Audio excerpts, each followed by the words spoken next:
I never thought my life could change in an instant. One moment, Rachel and I were planning our future, and the next, I walked into a nightmare. There she was, in our special hotel room, passionately kissing another man. My heart shattered as I watched them, every moment searing into my memory. She begged for forgiveness, but I knew I could never trust her again. I took photos, capturing her betrayal. She mocked my pain, thinking I would never leave. But I did. I walked away from the woman I loved, leaving her to drown in her own guilt. Our love was over. Thank goodness it's finally done. If someone had told me how annoying planning a big wedding would be, I would have said no to the whole thing right away. But like with many things, you find out the hard parts little by little, and often when it's too late to change anything. I was married before. I was very happy with my first wife, Julie. She chose to have a small wedding, and now I really appreciate that. It was a lovely private ceremony with just close friends and family. Very simple, very romantic. But my new fiancée, Rachel, wanted a big, grand wedding with everything you could think of. I mean, who cares if the color of the napkins matches the flowers? Not me, that's for sure. But for everyone else, this seemed super important. And by everyone else, I mean Rachel, her mom, and her best friend Amber. Rachel's father wisely stayed out of it, so I had to deal with all these choices with them. They would ask me little things like if the church should have roses or lilies, but I don't think they really expected me to know the answers. And to be honest, they were right, I didn't. I tried to tell them about my lovely, simple wedding with Julie, but no one listened.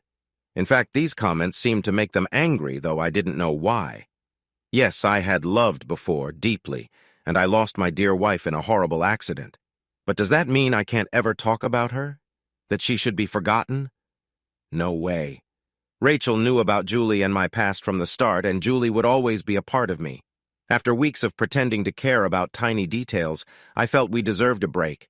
Everything seemed to be set, even silly things like what kind of umbrella Rachel should have if it rained or what car would take us from the church to the party. I felt that one last thing needed to be done.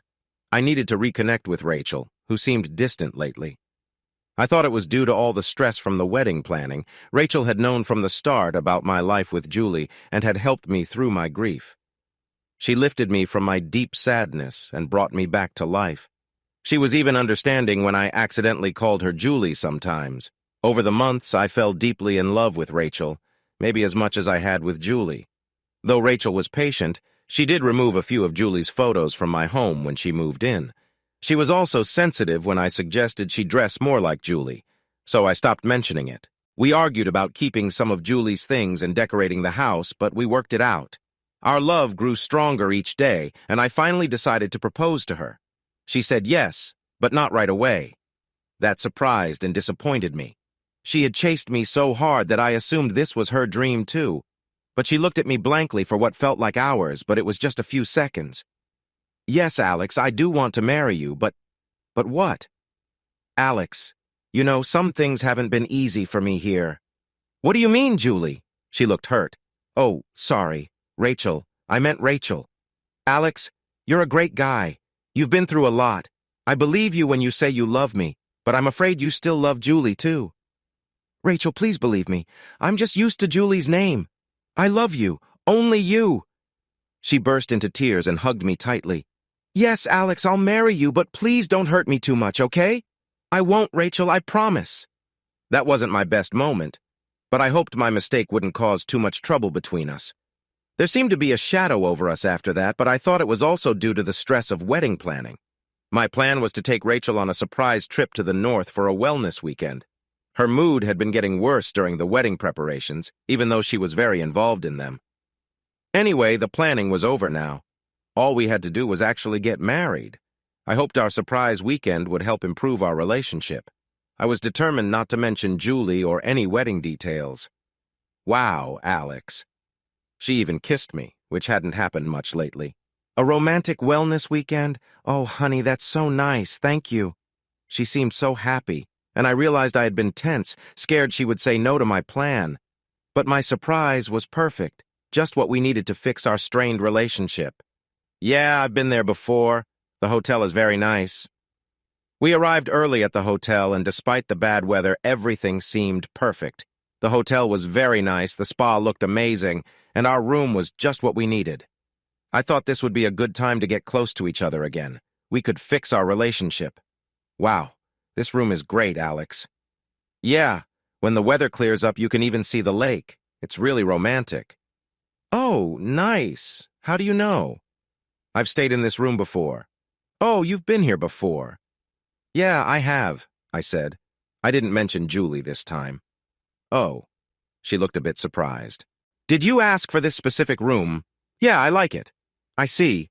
She seemed upset, and I started to get annoyed. Why did my past with Julie still bother her? Rachel knew I loved her. Was it so wrong to use the same room where I had nice memories? The weather turned worse quickly, and soon it became a heavy snowstorm. Michael, a friendly guy from the reception, told us we would be stuck in the hotel for several days. I didn't mind. It seemed kind of romantic. I didn't plan to leave our room much, just for meals and the spa now and then. Outdoor activities were out of the question anyway. More romantic time for us, I said to Rachel. She didn't seem as excited. I just hope I'll get back to work on time, she replied sharply. This made me feel uneasy. Let's get something to eat, okay? They have a great restaurant. Okay. I requested a specific table, and we were lucky it was available. Don't tell me you've sat at this exact table with Julie? Yeah, it's got a nice view. Should I wear a wig? A wig? Yeah, and dress like Julie, maybe? Rachel, don't be ridiculous. Alex, this has to stop. You knew about my past all along. Yes, but I'm not supposed to live it with you. I want to make new memories, not replay what you did with her. I'm Rachel, not a stand-in for Julie. Rachel, I am who I am. Julie is a big part of my past. So I have to share you with her forever? Share me? I don't see it that way. Well, I do. I can't change that, I said, feeling upset. If you see it that way, then yes, you'll have to share me with my late wife. You knew how much I loved her. Fine. If I have to share you, you better watch this, she said loudly. I knew it was hard for her. Maybe I should have been more understanding. But I was upset too, and she left the table before I could say more. At lunchtime, the hotel served a buffet. Rachel went there, and after a while, I thought I should follow her and try to calm things down. She was far ahead in the line and chatting with a tall, handsome man. They laughed and touched each other's arms. They almost looked like a couple. I felt a bit jealous and my pulse quickened. Was this payback? I watched, surprised, as they got along well. They joked, put food on each other's plates, and giggled like kids. After filling their plates, they chose a small table for two.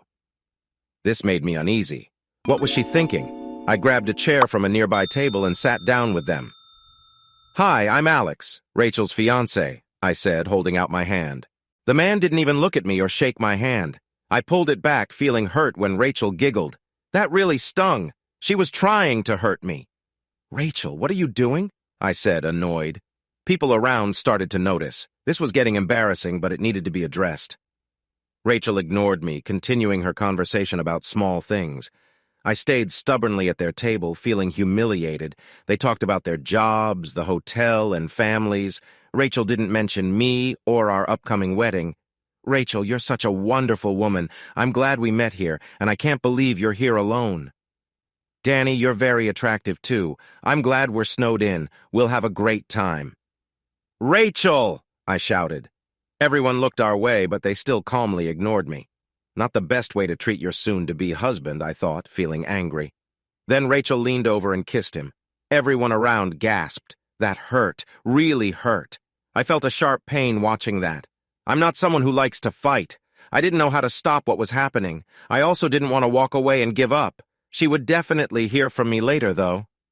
Rachel, if you want to stay with me, stop this silly game right now. Danny, how about you show me your room? It's a bit loud in here. Even Danny seemed surprised at her boldness. But he didn't argue at all. They got up and left, leaving me there in shock. I felt everyone's eyes on me as I made my way to our room, feeling deeply embarrassed. I couldn't force her to stay faithful. If she chose to leave, there was nothing I could do. I was too hurt to think about what this meant long-term. I sat in my room for a while, trying to read but couldn't focus. I was furious, sad, disappointed. and felt completely helpless. I also started to question our marriage. Finally, I had an idea. I asked Michael at the front desk if he could give me Danny's room number. Michael was understanding, but said he couldn't tell me, even if it was room 107. I put on warm clothes and went outside the hotel. Michael had told me that 107 was on the ground floor with visible windows. I found the room and saw them inside. They were sitting on the couch, very close to each other, but at least still dressed. I took a photo with my phone. It was getting dark outside and the lights in the room were on. After a while, they saw me standing there. Rachel first looked shocked, then relaxed and pointed at me. They both waved and smirked, then started kissing again, clearly for my benefit. I took another photo and left. It was too much to handle. I worried that their lack of respect might ruin our relationship beyond fixing. Back in my room, I waited and felt more and more nervous. I hated feeling so powerless. I wished I could be strong and indifferent, but I still loved her. Later that night, I went down to the restaurant and saw them together. They looked like a couple, laughing and kissing. I took more photos and decided to get room service to avoid more embarrassment. I expected her to come back to our room after dinner to talk things out, but she didn't. At around 10 p.m., I went to check their room again. The curtains were closed, but had enough gaps to see inside. The lights were dim, and I saw them kissing again. I tried to stay calm and act like it didn't bother me so I could take more photos without feeling sick or running away. My plan fell apart when I saw her start to take off her clothes for him. She did it slowly and sensually, something she had never done for me. She posed for him, turning around and bending forward as he instructed. He pointed to the floor, and she knelt in front of him and started to undress him. I took photos even though I was going crazy inside. Despite the cold, I captured everything they did together. When they were done and cuddling on the sofa, I finally left. Back in my room, I cried a bit, punched the bed in frustration, uploaded the photos to my cloud drive, and took a sleeping pill to finally get some rest. I woke up around 9 the next morning. Rachel was sitting in a chair watching me. Neither of us spoke. I wasn't angry anymore, just sad. Thoughts of what could have been filled my mind. This woman could have been my forever partner. We could have had children. It all vanished in just a few hours. She didn't look sorry at all. She seemed rather content. Either she didn't understand the consequences or she just didn't care. Maybe this was her plan all along. She could have ended things more kindly. "Feeling better now?" she asked. "No. I'm going to spend the day with Danny. Actually, I'll be with him until we leave. I've already moved my stuff to his room. Then I'll be yours again, at least until you bring up Julie again," she explained calmly. "No," I replied in a flat tone. "It's already decided. Try to have a nice time here." And with that, she left. I couldn't believe how arrogant she had become. I wondered if she had changed, or if I had just never seen her for who she truly was. It seemed she didn't want to end our relationship, just teach me a lesson. But there was no way that was acceptable. Sure, I might have mentioned Julie too much, but her reaction was way over the top. We were done, I thought. But I still had to stay in the hotel. I wanted to run away from this mess, from my feelings of helplessness and shame, and most of all from Rachel. But I had no choice. I spent some time staring at the wall, my thoughts going in painful circles. No, this was getting me nowhere. Thinking wasn't helping, it was only hurting my mental health. I needed to distract myself until I could leave this awful situation behind. I thought, I should get something to eat. On my way to breakfast, my new friend Michael stopped me. "You shouldn't have to go through this. I've lived here for a long time. I know the weather. The roads will be open for a short time today. In about 1 or 2 hours, you can leave by following the supply truck.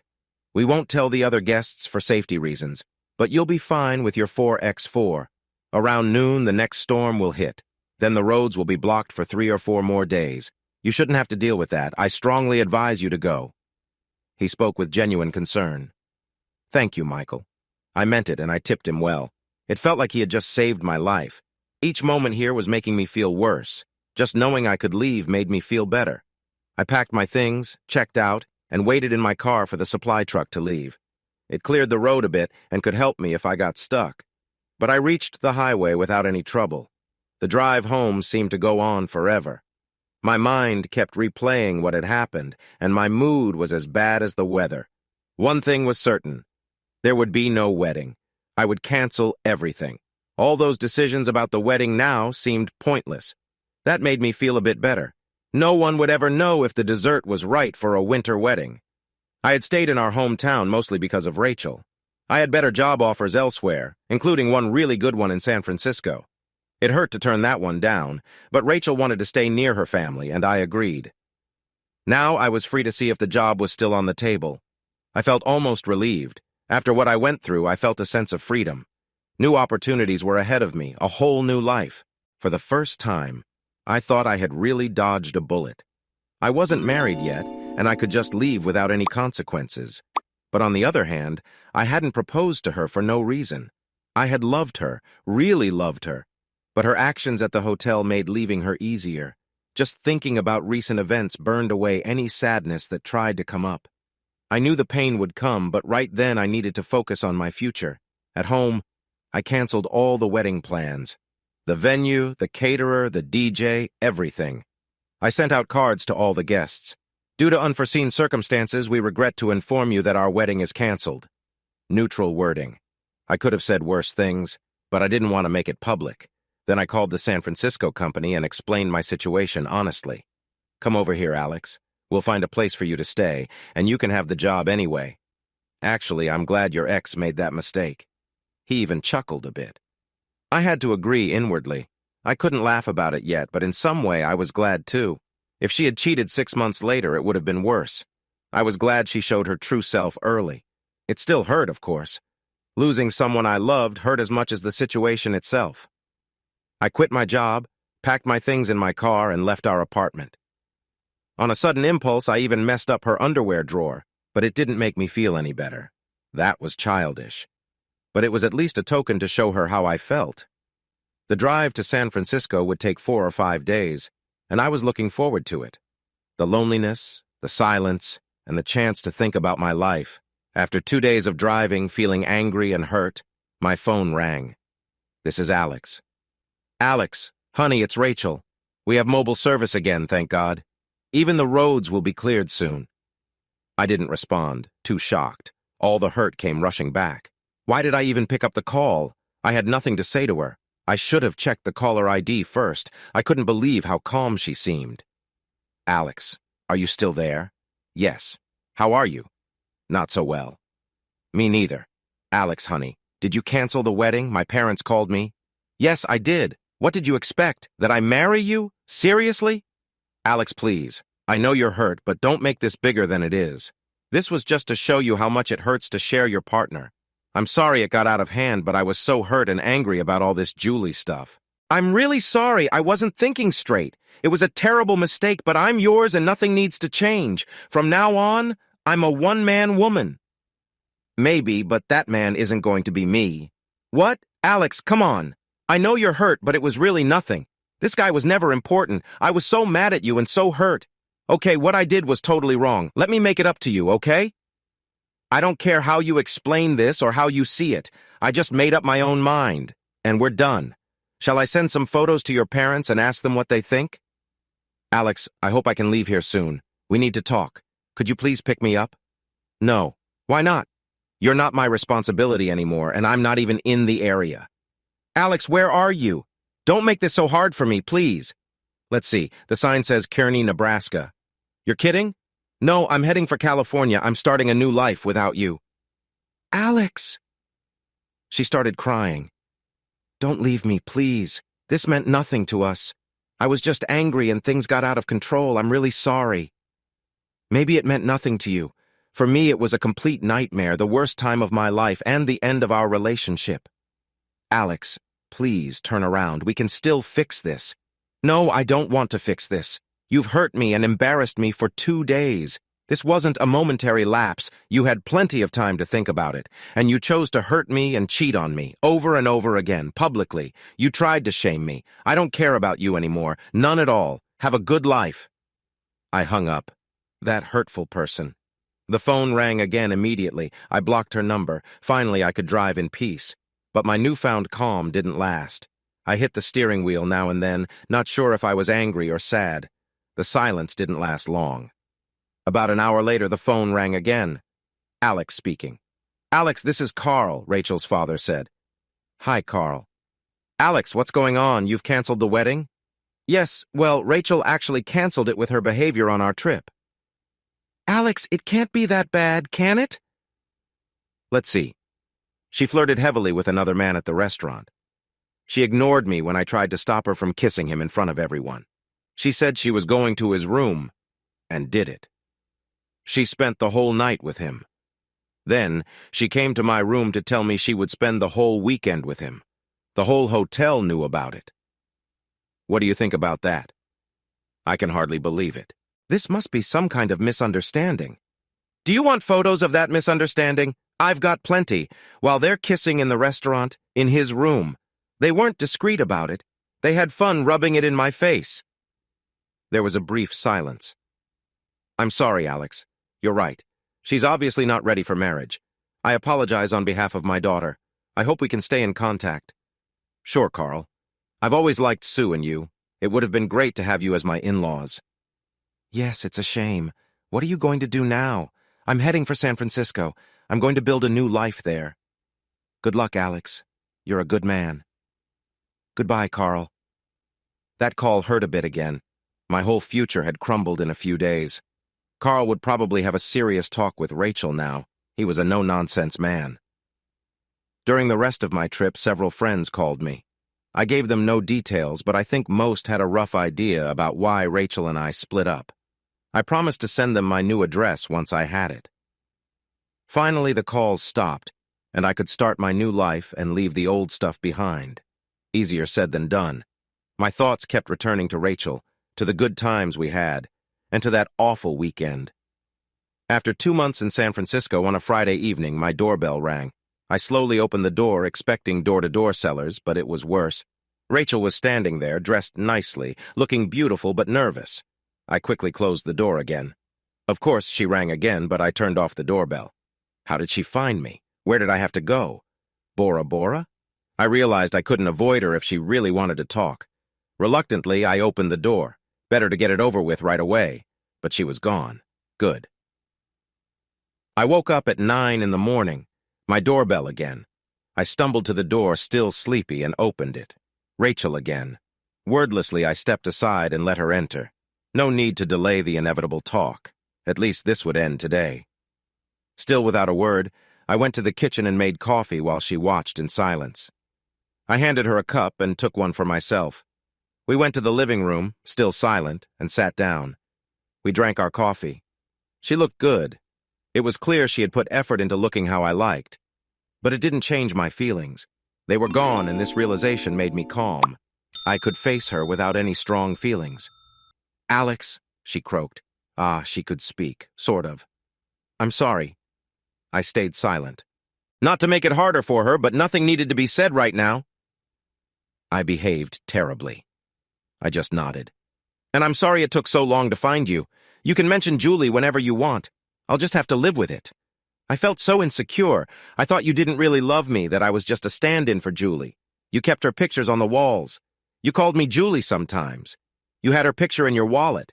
You talked about her a lot while planning the wedding. Then you suggested this wellness hotel trip. I was thrilled, only to find out it was just a replay of your time with her. It was too much. I couldn't handle it. I just exploded. I'm so sorry.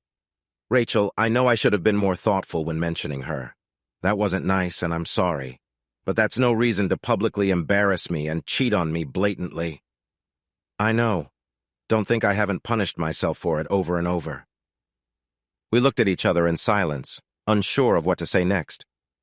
How did you find me anyway? I think all our friends have your address, but nobody wanted to give it to me. I had to borrow someone's phone without them knowing. I felt relieved. I had good friends. I've left our place and quit my job. I got an apartment just 1 block away and I'm looking for work. I was surprised, but it didn't change anything. It just meant I'd see her around more, which might make things tough. But I felt strong enough to handle it. Alex, I know I acted badly at that hotel. I hurt you on purpose and in front of everyone. I embarrassed you. I pushed you away and you had no choice but to leave. At first, I didn't understand why I did it. It's hard to explain because I loved you then and still do. Only you. I didn't love Danny. He looked good, but I didn't even like him much. I tried to explain to my parents and myself why I did it. At first, I said it was to show you what it felt like to share your partner with someone else, but things got out of hand. But that wasn't the whole truth. I knew from the start that I'd hurt you. So what was the real reason? My dad said I was probably just jealous. Jealous of a dead woman. You always talked about Julie like she was perfect. She was the most beautiful woman in the world to you. You never said anything bad about her. She was on a pedestal, and I felt I couldn't compete with that. I was so scared by her memory that I even hesitated to marry you, even though it was my dream. Rachel, I'm sorry. Of course, Julie had her flaws. Of course we argued. But after she died, I didn't think about those things. It felt wrong to her memory. I'm sorry if I made you think she was perfect. You could compete with her? I loved you as much as I loved her. Oh, Alex! She cried and moved towards me. Hold on. I said you could compete with her, but that was in the past. Now I see you in a different way. Alex, give me a chance to prove myself to you, to make things right somehow. Maybe I can just stay around until you trust me again. I'll be patient. You can even talk about Julie if you want. I'll live with it. I don't know. It isn't that easy. I'll spend my time trying to get you back, no matter how long it takes. Quite a speech, Rachel. I believe you. Thank you for talking to me again. She seemed unsure what my calm response meant. No problem. I'm surprised how calm I am today. Sorry about yesterday. I was caught off guard. Don't worry, Alex. How do you feel about me? I still love you, only you. I haven't been with anyone since that night, and I slept with him only once. I'm okay now. I think I'm mostly over you. You're not mad anymore? No, but I also don't love you anymore. She winced but recovered quickly. That's bad, but it won't stop me. It could be worse. You fell in love with me once. You might do it again. And I will be nicer to you this time. Much nicer. Rachel, I might be calm about you now, but I don't know how I could ever trust you again. Sure, I made mistakes, but your reaction was way too much. I'd always be waiting for something bad to happen. What if I forget to take out the trash? Would you hire someone to hurt me? Would you do something extreme? Trusting you again is not even a goal right now. You can trust me. I won't ever do something so stupid again.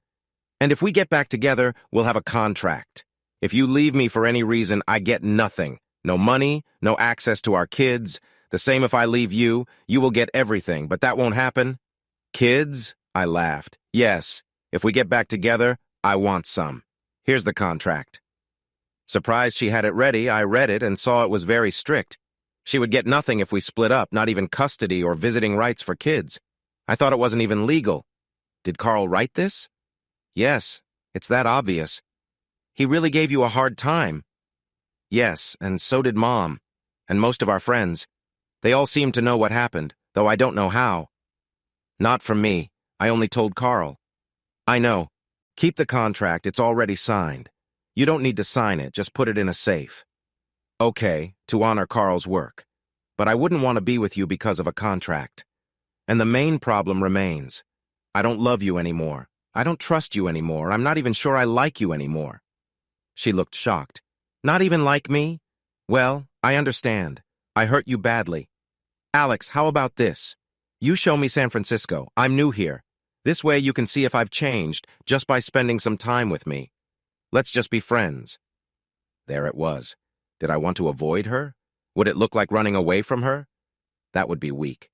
No, I decided I could be friendly. I had to admit that no matter what I'd said, I still liked her. And I didn't want to feel like a coward running away from her. I had no friends in this city, so having some company was nice. It showed me I could spend time with her without falling in love again. I'm not very familiar with San Francisco, but I can show you the places I know, I said. Thanks, Alex. But first, I'll make breakfast, she replied. She went into the kitchen humming a tune. She seemed very sure of herself, I thought. It didn't bother me anymore, but I didn't see us getting back together. It just wasn't appealing. In the weeks that followed, she always found reasons to be with me. It was almost funny. She often wore revealing clothes and tried to touch me when she thought she could. One day in my kitchen, she wore a very loose t-shirt and kept bending forward. I could have seen more than I wanted to, but I didn't even care to look. Instead, I looked everywhere else. She kept trying to get my attention by moving around. Finally, to stop myself from laughing, I left the room with an excuse. A few days later, she tried something else. She wore very short shorts and high heels. I was glad she didn't wear that in public. She spent most of the day bending over, pretending to look for something on the ground. "Are you looking for something, Rachel? Can I help?" I asked. "What?" "Oh, no, I'm fine. I just thought I might have lost my earring," she said. "I see," I replied, trying not to laugh. The next day, we went shopping. She was always close to me, her body touching mine. I pretended not to notice. This was fun for me, but probably very frustrating for her. She was trying hard to win me over, but I didn't respond to her charms. I felt a bit sorry for her, but I wasn't going to sleep with her just to make her feel better. Our relationship was over. Wearing revealing clothes couldn't change that. She wasn't happy about it, but she didn't complain. We had a fragile new friendship. A few weeks later, we were sitting in my living room. Rachel had stopped trying so hard by then. "Alex, when are you going to sleep with me again?" she asked suddenly. "What?" I was surprised she asked so directly. She should have known my reasons for not wanting to. "You can have me just for now, no commitment. Just sex, no love. I'm clean, available, and on the pill," she said. "Rachel, I don't know," I replied. She got up and knelt in front of me. "Please, I'll beg if I have to." I didn't know how to let her down gently. She was beautiful, but she was still Rachel, who had once ended things between us coldly. While I was thinking, she took off her sweater. She had a t-shirt under it with big letters saying, "Alex Girl." She turned around, showing me the same text on the back. Then she took off her jeans, revealing the same message on her panties. "Wow," I said. "Nice, isn't it?" she asked. "Yes." My brain was struggling to respond. "I bought 20 of each. I'll wear them all the time. The t-shirt will be for everyone to see, not the panties," she explained. "Well, technically," I started. "I know. It's not true yet, but it's my goal," she said. "Rachel, things are more complicated than that," I said. "I know, but I want to show my commitment and keep others away. But I need your okay to wear this in public. If I let you do that, it means taking you back," I said. "Yes," she replied, her eyes lighting up. "I'm sorry, Rachel, it's not possible. Let's just be friends, okay?" I told her. Her face fell, but she tried to stay strong. "Okay, Alex, I'll do whatever you need. Sorry for bringing it up. I didn't mean to pressure you. I'm surprised I can spend time with you again, but that's all I can offer," I said. "I see," she replied, looking heartbroken. "Alex, I have time. I have no other plans. I will keep trying to win you back." I just sighed. I couldn't think of what to say. I didn't want to hurt Rachel, didn't want revenge, and didn't want to keep her from moving on, but I didn't know how to stop her from hoping for more. This is how we lived for several months. Rachel wanted more but didn't push me. She had high hopes, but I wanted to avoid a real relationship with her. I even told her that, but it didn't stop her from trying. Then something unexpected happened. One night, I came home late and found that the light wasn't working again. I tried to find my way through the darkness when my foot hit something soft. Cursing myself for not thinking of it earlier, I used my phone as a flashlight. There was a small woman curled up on the cold floor. "Sorry, I didn't mean to kick you."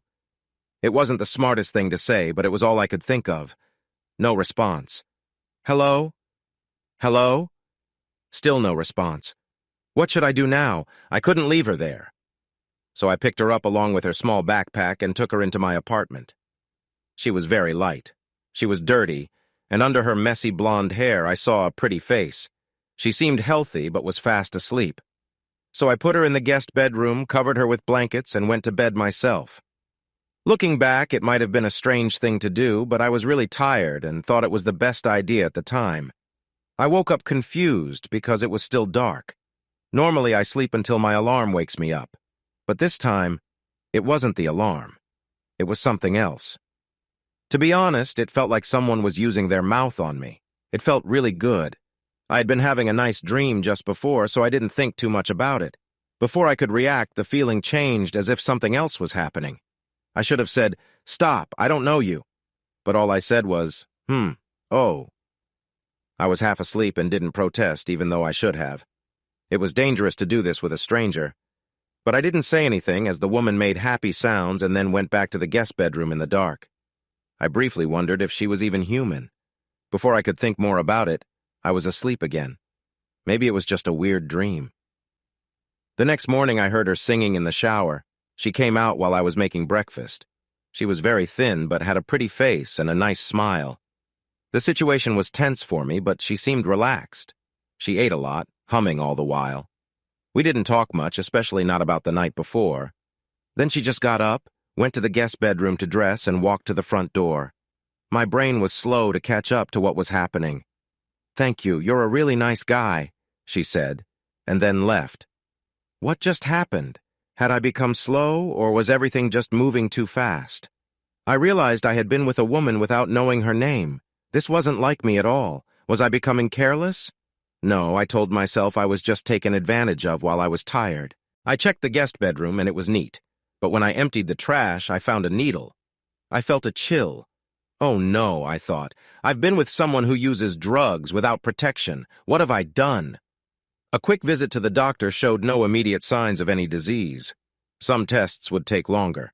I promised myself to think before doing anything like this again. Of course, Rachel continued to hope things would work out between us, but I still didn't want to be more than friends. I couldn't see myself trusting her again like I had before. She tried to keep her hopes for marriage, kids, and a house low-key, but we both enjoyed the time we spent together. I still found her attractive, but the strong love I once felt was just a memory. Months later, we were about to have dinner at my place when the doorbell rang. "I'll get it," Rachel said and jumped up. She always wanted to answer the door and phone. It was her way of showing she was still part of my life. I saw things differently but didn't feel the need to argue. I knew I had used her, keeping her close, enjoying her friendship. She hoped for more, but I never told her clearly that it wouldn't happen. She probably guessed and felt hurt, but she never gave up. It was strange. She was beautiful and could find a better guy, but she kept trying to win me back. I snapped out of my thoughts and saw a familiar face at my door. She looked thin, but her belly was big. Rachel looked surprised. I never mentioned this woman to her, but she seemed to understand what her visit meant. "Please come in," Rachel said calmly. "Join us for dinner. I'm Rachel." "Annie," she replied. Annie sat at the table and started eating with gusto. "I'm pregnant," she said between bites. We had a feeling that was the case. Then she added, "It's yours." She pointed her fork at me, a piece of steak still on it. I stared at it, trying not to think about what was coming next. "You're the only one I had sex without protection with." She went back to eating like we were talking about the weather. It felt unreal. "Really? The only one?" That's hard to believe. I felt defensive and hated myself for it. "It's true, but don't worry, I want to find a good solution. I like you and don't want trouble, and I don't even know your name." She laughed, looking quite cute. I'm Alex." "I'm Anna. It was good sleeping with you." We all laughed, even Rachel. Annie was cute in her own way. "Alex, you had unprotected sex with her without knowing her name?" Rachel said lightly, still calm. "Yes, it seems so." Maybe I should feel ashamed, but I didn't. "What now? Do you want an abortion?" "No, it's too late. I might have done it when it was just cells. But Alex, I've seen her. I've seen the ultrasound pictures. She's a person now. I can't kill my child. She's my daughter." I nodded. I understood that. Rachel seemed unexpectedly happy about the situation. "No problem, we'll adopt it." "What?" I was shocked and dropped my fork. Everything was changing too fast for me to handle. "Shut up, Alex. This is a woman thing. It should have been my baby anyway if I hadn't messed up." "Hey," I said. "I think I should have a say too." But I was mostly ignored. Rachel had decided to handle this. To be honest, I was secretly thankful because I didn't know what to do. "You're a drug user, right?" "How did she know that?" "Yes."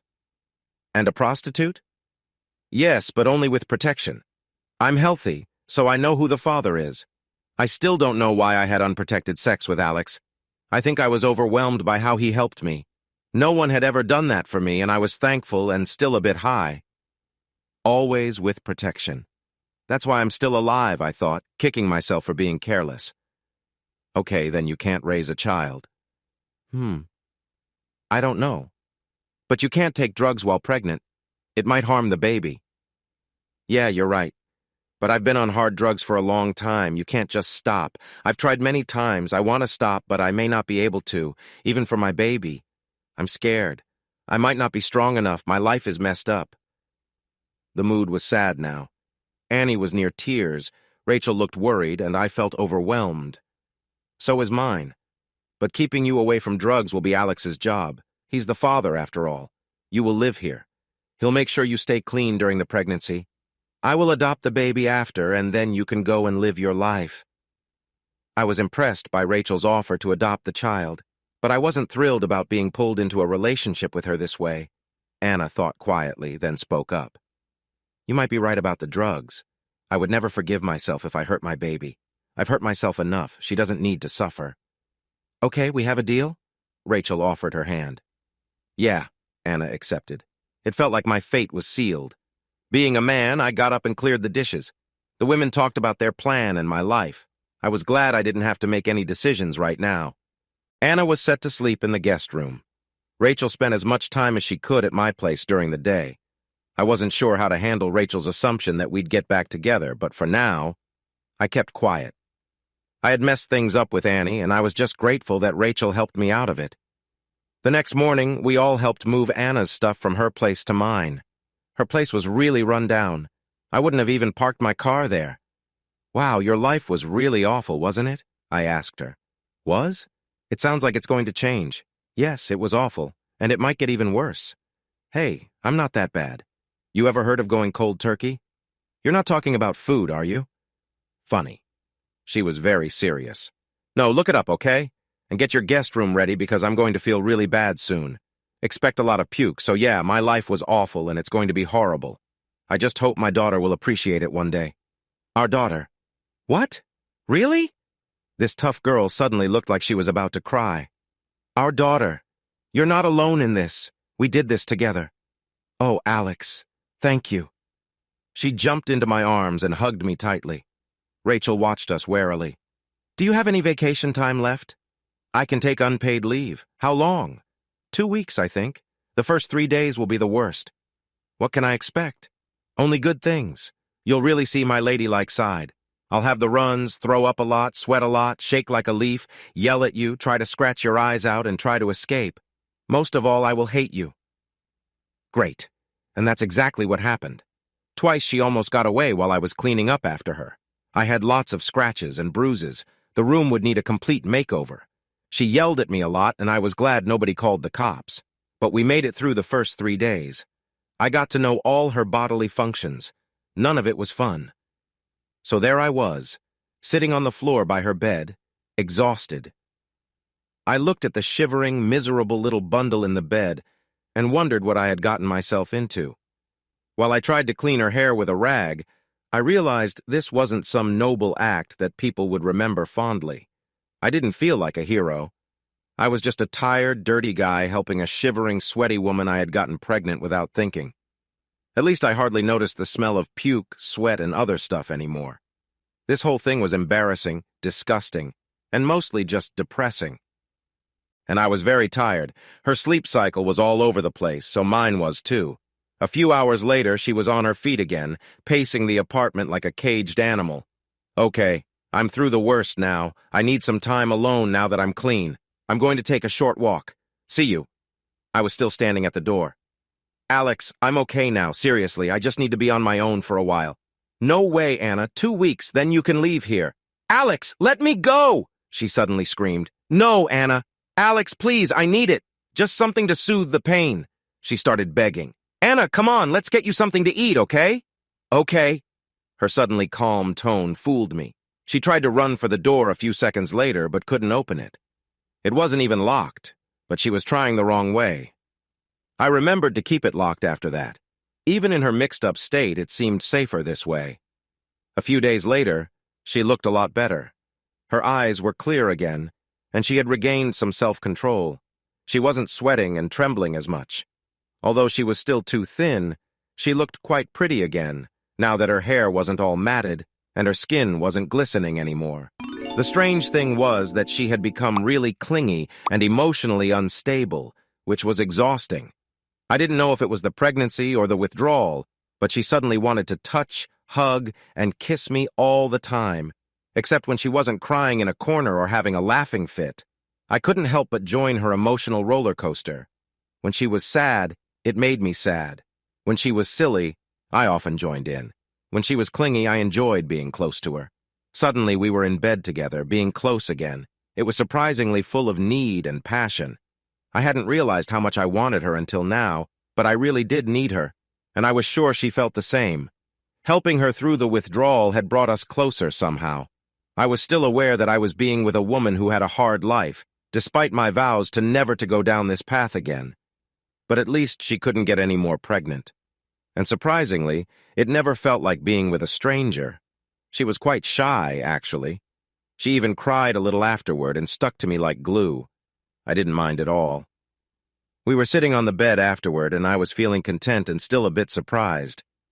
"Well, it seems you don't hate me that much anymore, right?" "Don't be too sure, mister. That was still my bad side. Wait until you see me when I'm nice." "No, seriously, I think I'm really over my demons now and starting to think clearly again. No, I don't hate you that much anymore. Never really did, actually. You've just tried to help me and our child, and I'm thankful for that." She smiled shyly. She was very charming and seemed to get prettier all the time. If this kept up, I might have to fight off other guys. Wait, what? Why would I need to protect her? Did I see her as my girl? I decided to put off thinking about it. The next few weeks were peaceful at the Spencer household. Annie and I got very close. Getting yelled at and cleaned up after her messes seemed to bring us together. It helped that I was no longer just her caretaker. We laughed a lot and spent a lot of time together. I even caught her looking at me with affection. To be honest, I was starting to look at her the same way. Rachel still visited often and noticed these changes. "Alex, are you and Annie becoming romantically involved?" "I'm not sure, Rachel. We are getting closer." She looked upset. "Alex, don't do this to me. I feel like I'm close to getting you back. Please don't let me lose you to her." "Rachel, you know that." "Yes, I know I can't stop you, but I still hope we can be together again. I won't give up, even if it takes years." I sighed and dropped the subject as Annie walked in. I knew it was hard for Rachel, but I now saw Annie as my girl. Annie and I grew even closer. I made sure she stayed away from drugs. We went to all her checkups, bought baby stuff, and did all the things parents do to get ready for a baby. We acted like a normal couple, and to me, we were. After our daughter Mel was born, things became even clearer. Annie, Mel, and I were a family. The idea of giving Mel up for adoption seemed silly. Of course, we were going to keep her. Rachel noticed all these changes when she visited. "Alex, I've lost you, haven't I?" "Yes, Rachel. What we had is over." "Alex, please," she started to cry. "This isn't fair. I know I messed up, but I've tried to make things right. Doesn't that count for something?" "I don't know if it's fair.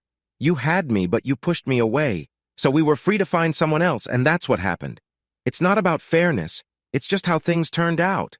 This led me to Annie." "Alex."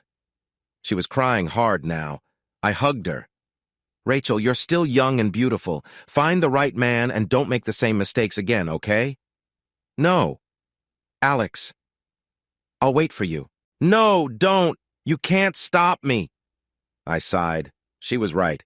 If she wanted to waste her time, I couldn't do anything about it. And that's how it ended with Rachel.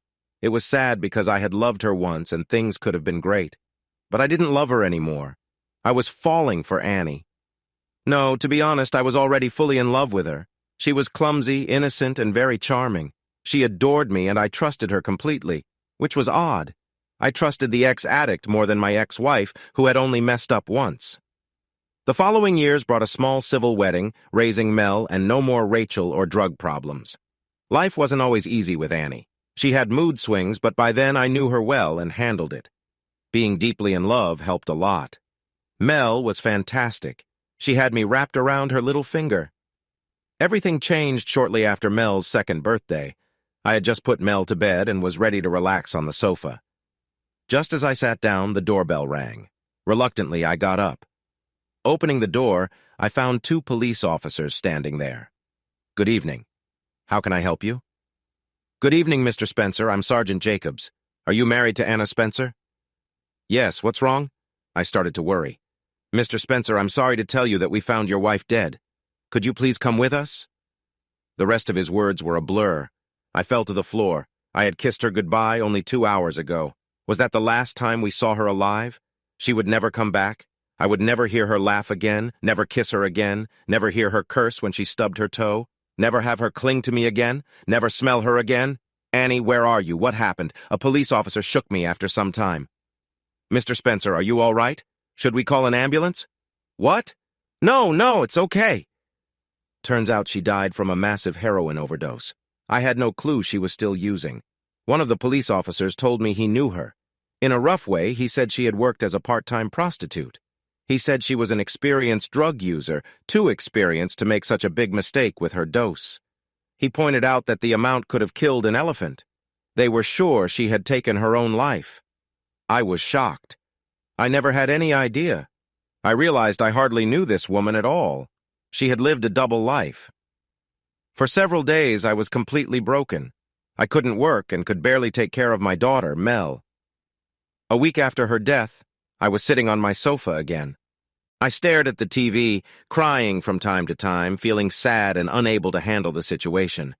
Mel was crying too, which was normal now. Losing Annie hadn't just destroyed me, it brought practical problems.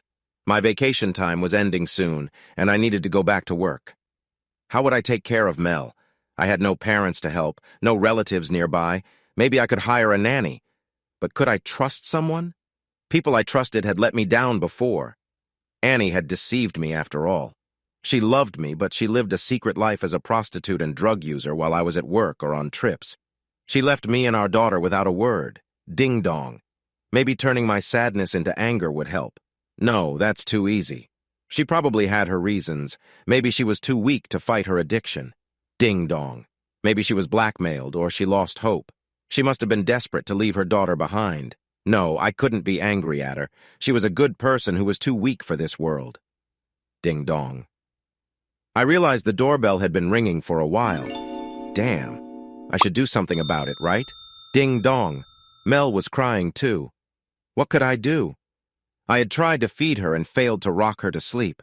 I felt overwhelmed by my new situation. Ding dong. What now? The door or Mel? I had no idea how to help Mel anyway. Opening the door gave me a clear action. Walk to it, open it, see who's there. I could do that. So I did it, and I immediately regretted it. No further complications, please. Life was hard enough already. Not Rachel, please. No, was all I managed to say. Boy, you look terrible. I'm so sorry, Alex. This must have been awful. She just hugged me. Strangely, I felt nothing. 2 years is a long time, yes. But this was the woman I almost married who had hurt me deeply. Wasn't I supposed to feel something? I felt bad for not caring, but maybe I was just drained. She didn't seem to notice or mind. She finally let go and carried the large bags she had brought with her into Mel's room. Hey. I closed the door and followed her, too tired to stop her. She took Mel out of her bed, rocked her for a while, and sang softly. Wow, I was impressed. Mel was calming down. After a while, she seemed content, which amazed me. Rachel gently put her back in her bed and covered her up.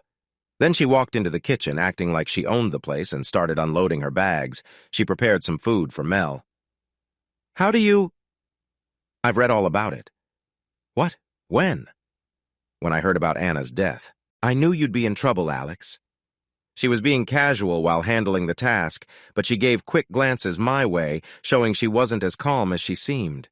You still live around here? Yes, I never moved away. And to answer your questions, no, I'm not dating anyone. Yes, I've been watching you. No, I haven't been with a man since that weekend when I ruined my life. Now she turned to face me. Yes, I still love you. Tears filled her eyes as she quickly left the room. I followed her to Mel's room and watched her as she gently rocked and fed her. Why didn't Mel cry anymore? When I tried, the whole neighborhood heard it. What's your plan? Alex, I will take care of you. I will always be there for you. I stayed in the background to not disturb your marriage, but now you need help, and I have to step up. Wow, what a statement. This woman had decided to devote herself to me, which was humbling. Was it love? Or did she feel really guilty? Could anyone act like this out of guilt without love, waiting 2 years and then stepping in to help? These 2 years must have been pure hell for her, watching me with another woman. Take care? What do you mean? I quit my job. You what? How else could I take care of you and Mel? You need a full-time nanny. And so does Mel. Rachel smiled, and I surprised myself by laughing. For the first time in ages, it seemed. You might be right. Have you eaten anything? Oh, since when? Since her death? Oh, I don't remember. I probably have. Okay, Mel is full. I'll take care of you now. You what? You just sit on your sofa, okay? Okay. And that's what I did. I realized I was really thankful. Just having someone to talk to and keep the loneliness and helplessness away was a great relief. I heard her clanking some pots and pans as she made something to eat. After a while, she returned. Are you feeling better? Yeah, less alone. And you're right, I need some help. Thank you. But what about your job? Alex, I haven't really had a life for 2 years now. I didn't go out much. I hardly spent any money, just lived in my small apartment. The only thing I spent money on was the gym. You? At a gym? Yes, I wanted to look. Well, I'll explain that later. I see. You do look good. Thanks. Anyway, I saved a lot of money for a situation like this. So right now, I can survive for almost a year without working. By then, we will know what to do. Oh. That was all I could say. I felt like I was just drifting and didn't know what to do or say. Yes, oh, so I'll take care of you. In a year, you will know what to do with your life. Maybe you will find a new partner, or consider other options. She smiled a bit. Oh, I have to check on our dinner. Dinner was delicious, and I thanked her a lot. Afterward, I felt like jumping into bed and sleeping for at least a week. Oh no, mister, you can't go to bed without a shower. And don't forget to brush your teeth, okay? Yes, Mom. She playfully punched me in the ribs, but I knew she was right. I hadn't cared much about hygiene lately. When I came out of the shower, I found my bed freshly made. Anna had been the last one to make it, I sadly realized. I snuggled under the blankets while Rachel gave me a kind smile. I thought about Anna. Was our love real? Could you love someone if you only knew part of them? Maybe I only loved parts of her. She clearly didn't trust or love me enough to open up completely. I woke up and was surprised to find breakfast ready on my nightstand. I was even more surprised that I had slept all night, something I hadn't done since Annie's death. How had Rachel managed to keep Mel quiet for so long? I realized she was not only determined to make my life better, but also very capable. I decided to eat the breakfast she made, and it felt good to eat something decent again. After a while, Rachel entered the room, humming happily and holding a sleeping Mel in her arms. She made it look so easy. Could a child really replace a mother so quickly? One thing was clear. I couldn't replace Annie like this. I hadn't dealt with her death or her secret life, and it still hurt a lot. I was thankful Rachel wanted to help, but I didn't feel a special connection to her yet. Feeling better? Physically, yes, thanks to you. Emotionally, I'm still overwhelmed. I don't understand how this could happen. You're talking about Anna's death? Mel was still content and not disturbed by our talk, which was another mystery to me. About everything in my life, to be honest. Our weekend trip, your betrayal, Anna suddenly entering my life, becoming a father, Anna's death, you moving in here. I feel like I'm drifting, stumbling through life without any control. Alex, if you want me to move out, I will. I'd be very disappointed, but I don't want to impose. No, don't get me wrong. You're helping me a lot. Please stay. She just smiled, nodded, and left the room. It looked like a tear might be escaping her eye. I returned to work a few days later, feeling confident that Rachel had everything under control. She seemed to enjoy managing the household and did it perfectly. She took care of everything, including my emotional ups and downs. She never tried to get too close, but she hugged me a lot when I felt low. She was kind, caring, and thoughtful.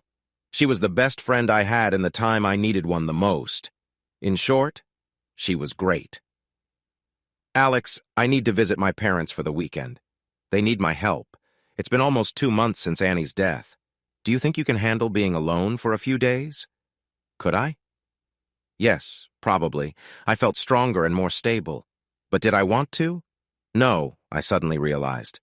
Her leaving for a few days felt wrong for some reason. Not because of practical matters, but because I wanted her around. No, because I needed her around. This realization caught me off guard. She watched me with a puzzled look on her face. Then, suddenly, a big smile appeared. "Yes! Yes! Yes!" she shouted, punching the air with her small fist. "Woo-hoo!" She jumped into my arms and clung to my neck. I was still confused, but I realized I had made a decision. There was no point in denying it any longer. I still loved her in some way. The feeling had just been buried under all the hurt and stress. She felt confident enough to give me the first real kiss in years, and it felt just right. Had she always been my person? Had Annie just been a substitute? Or was Rachel the substitute now? Did it matter if it felt right? Probably not. She finally let go of my neck and started to pull me towards the bedroom, cheering with joy. I realized I was grinning widely, too. Suddenly, everything seemed right in the world. The next moments were a bit awkward, but it didn't matter. We were both just happy to be close again and held each other for a long time afterward, her tears wetting my chest. "Just don't hurt me again, okay?" "Never, Alex. Never again. We have both suffered from my mistakes. But it wasn't all bad. We have a lovely daughter now, and you'll get a better version of me this time. I promise to be the best friend you've ever had." "Good. So we agree? You stay with your parents for the weekend and no longer. And from now on, this is our room again. The three of us will be a family." Before I could finish, she kissed me hard. I had no complaints. After this surprising turn, we lived like a typical small family. Marriage was never mentioned, and neither were more kids. Mel called Rachel Mom naturally. We decided not to tell her the truth until she was 18, maybe even later. We were happy this way. "Alex, you know I love Mel completely, right?" This question came out of nowhere. We were sitting on the couch, Mel was asleep, everything was good. Why did she bring this up now? Sure. I looked at her, waiting. There was more she wanted to say. "I love her like my own child." "I know, I'm happy you do." "Yeah, but one day I want to have your child too. I was so jealous of Annie."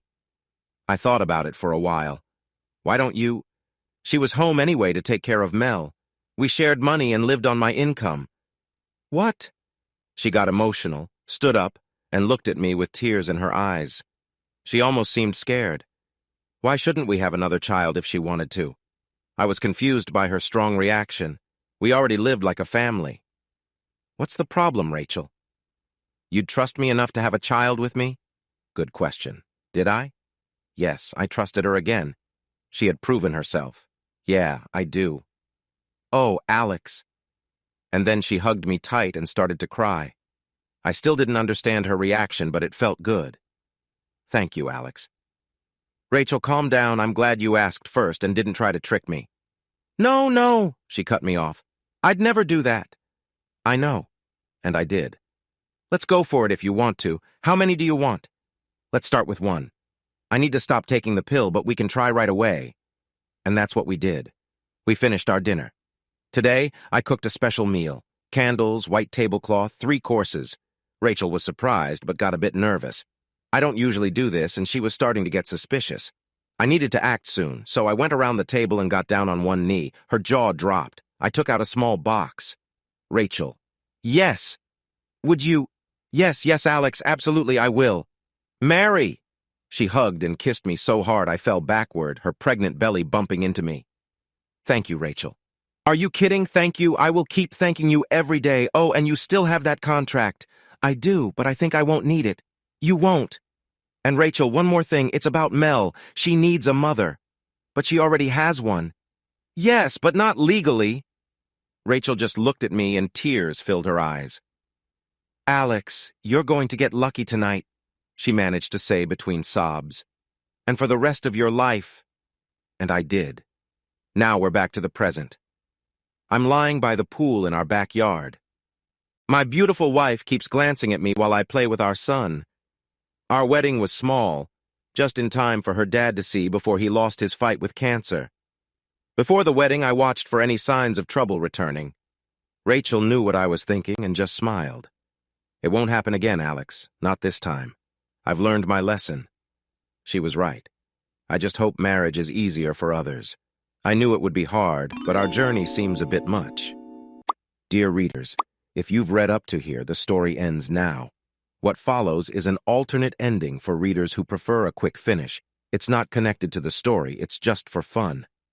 It's over, Rachel. I loved you, but you broke my heart.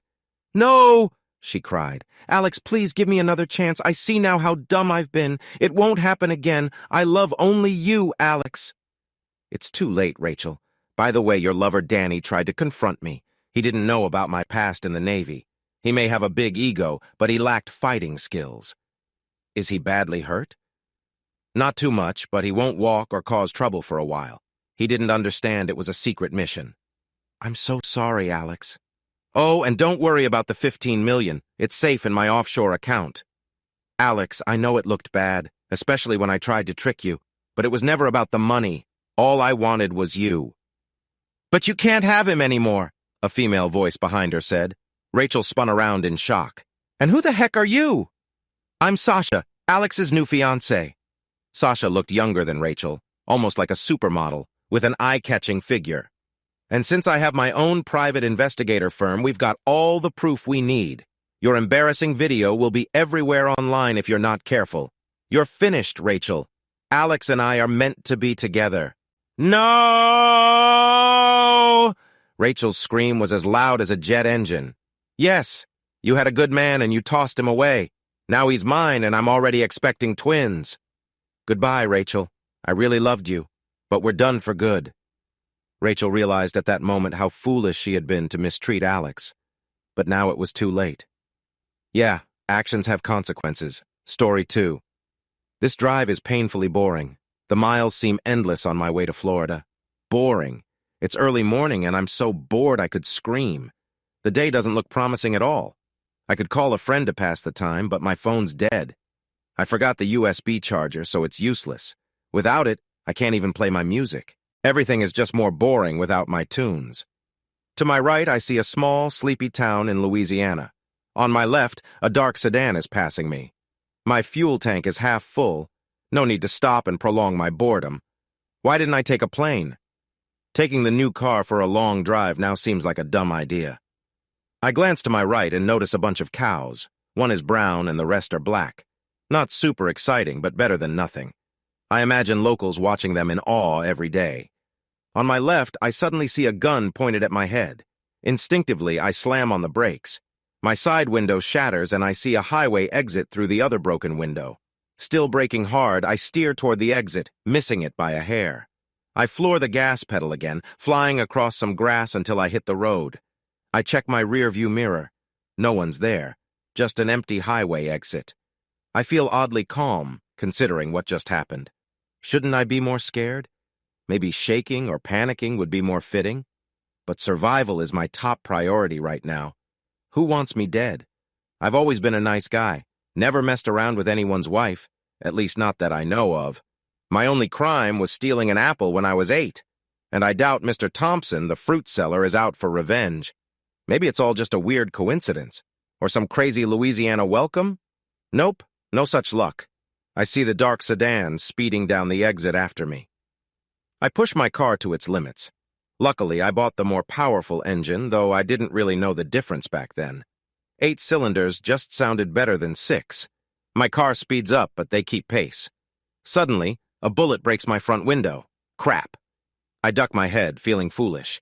It's too late anyway. My still intact right mirror shows me 2 things that don't help my crappy day. A bird poop stain and a guy hanging out the sedan's window with a gun. He looks like a thug from a cheesy old movie. A Humphrey Bogart hat would complete the look. If I'm about to get shot, it should at least be stylish. I see a bumpy country lane to my right and decide to use my SUV's advantage. I turn onto it, brake hard, then speed down the narrow path. I don't know where I am, just somewhere in Louisiana. Racing down a rough track at over 100 miles per hour is tough. Dust flies everywhere, but I hope it helps me shake them. Although the dust makes my location obvious, it's harder for them to follow me through it. Suddenly, the car jerks, and a tire pressure warning light flashes. Crap! They hit a tire. The car stays stable, but I know I can't outdrive them with a flat tire. I hit the brakes, jump out, and run. Just run. Trees are around, but not enough to hide me. I don't look back, barely watching where I'm going. I just run like crazy. A tree next to me explodes into splinters from a bullet, but I don't care. I run for my life. I don't even know how many people are chasing me. Is it one? Maybe two? Probably two? That's what movies usually show. Cops always come in pairs, but killers work alone. Does it really matter, though? No. But a lot of thoughts are running through my mind in these last moments of my life, which I've enjoyed so much up until now. It's been a good life. That's the best way to sum it up. Simple words often work best.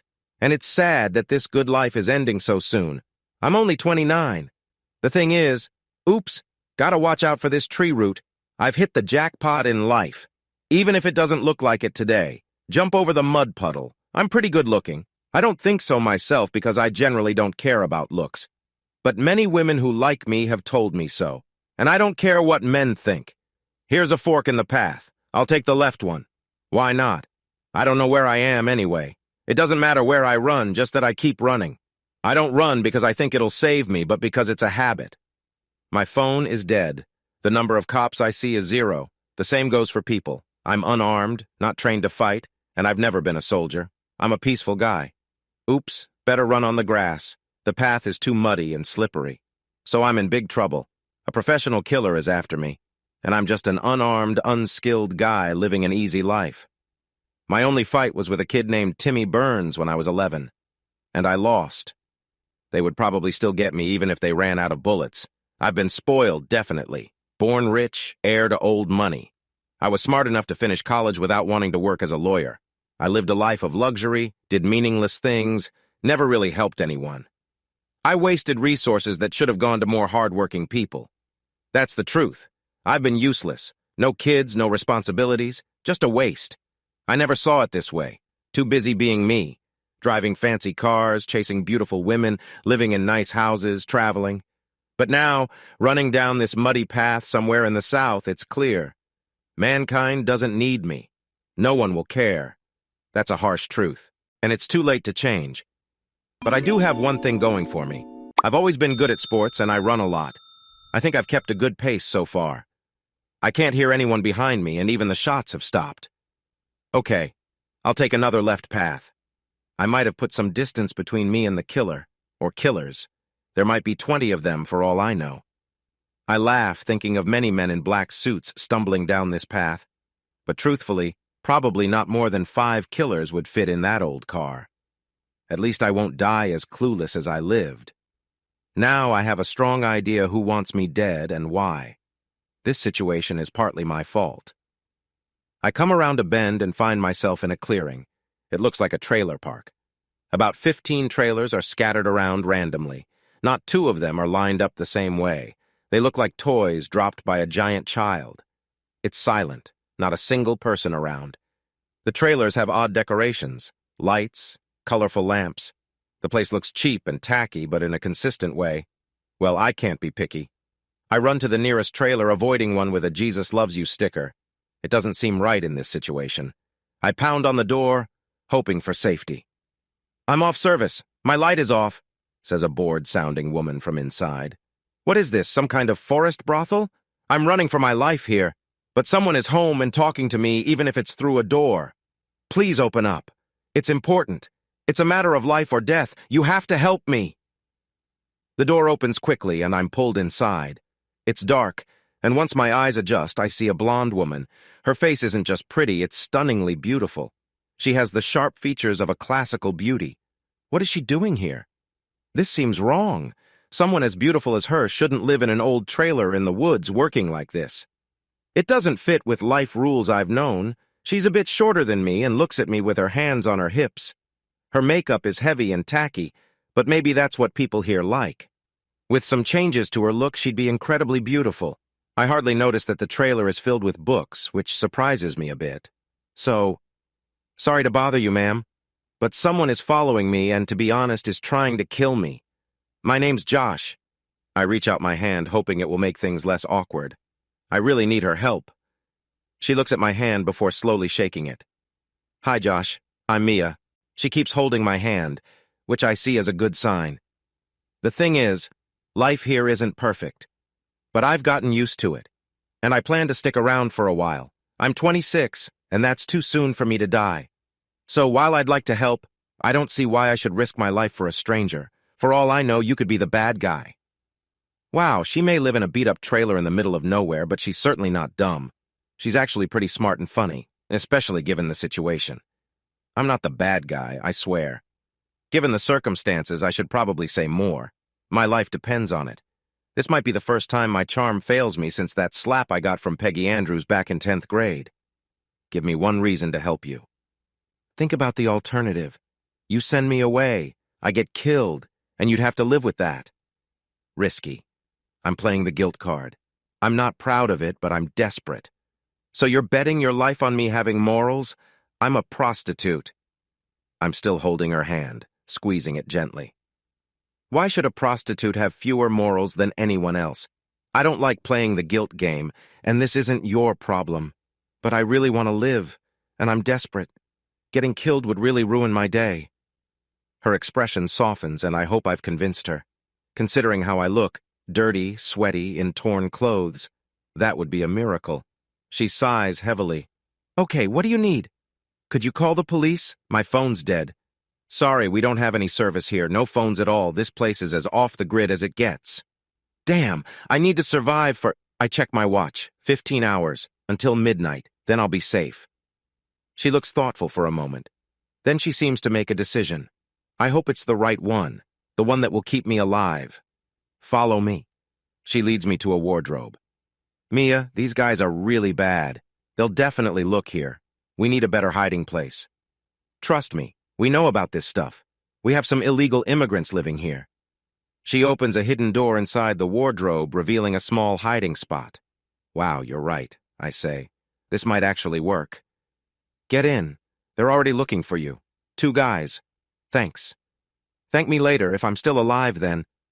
I look at her with what I hope is a sincere and thankful expression and squeeze myself into the small space.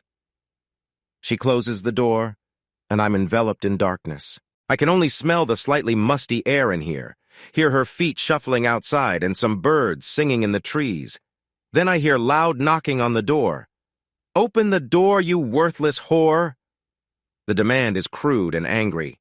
This guy won't make any friends around here, but his gun probably means he doesn't care. I'm off work. Go to one of the others. It's early and I'm tired. I don't care, I'm not here for that. Open the door or I'll break it down. By now, everyone in the trailer park likely knows what's happening. And this isn't the first door they've knocked on. Someone here must be armed to protect the girls. But no one seems willing to do anything about it. But these are prostitutes, and the men after me are professional killers, so yes, it's probably smarter not to mess with them. My ex, Sally, didn't hold back. She hired real professionals. I hear the front door open. So what do you want? Looking for someone. Won't take long. Just stay out of my way. I hear him walking around, checking everything quickly. Finally, he opens the wardrobe. My life and Mia's hangs on this moment. If they don't find me, they might kill everyone here to leave no witnesses. This is sick. All these people might die because of Sally's greed and my mistakes. Okay. If you see a man in dirty, torn clothes, tell us. We'll be around. Mia doesn't reply, and someone closes the front door. Stay there for a while. We need to be sure. I hear her whisper. Smart girl. Beautiful, smart, witty, and willing to risk herself to help me. What is she doing in this place? I try to stay calm and not give in to claustrophobia. I've never had it, but this place could give it to me. After what feels like forever, light floods my hiding spot. I stretch my aching body back into the real world. Thank you. It's not over yet. They're still around. I know. We whisper, aware that they might be listening. You owe me. Yes. What do you want? Your story. She smiles. How can she smile in a situation like this? Oh man, does she have a charming smile. Really? That's all?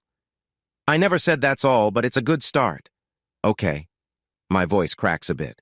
You've had it rough, huh? Stay here in the bedroom. No one can see you here. I'll get you something to eat and drink. I look at her in disbelief. She's right. I'm starving and thirsty. I realize my life has gone off track. I ended up marrying a terrible person while someone kind like Mia has to do this to survive.